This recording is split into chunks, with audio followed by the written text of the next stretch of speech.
Alors justement, à quoi s'attendre dans les prochaines semaines après un mois de sécheresse historique, 32 jours avec très peu de pluie. Lauriane Pellaud, journaliste BFM Lyon, vous êtes avec nous pour en parler.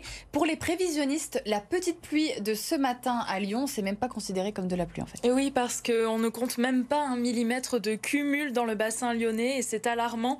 Ces 32 derniers jours, seuls 5 millimètres de pluie sont tombés. En temps normal, on en compte une cinquantaine, ce qui fait de cette période la plus sèche depuis 1959.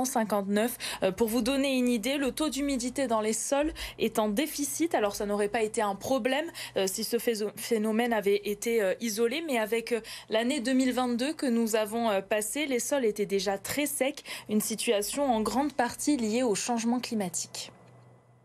Les sols sont plus souvent secs qu'avant. La période de sécheresse des sols tend à s'allonger à cause du changement climatique. Le changement climatique ne modifie pas les moyennes de précipitation. Par contre, les températures ayant tendance à augmenter, l'eau, une fois dans le sol, elle s'évapore plus facilement. Pour inverser cette situation, les prévisionnistes espèrent un mois de mars froid et pluvieux. Il faudrait atteindre un cumul de pluie d'au moins 100 millimètres. C'est presque 2 fois plus que les normales. Côté température, il faudrait tourner autour des 0 degrés. Pour les experts, l'idéal serait même de retrouver des épisodes neigeux, mais ce n'est pas prévu dans les prochains jours. Merci Lauriane pour ces explications.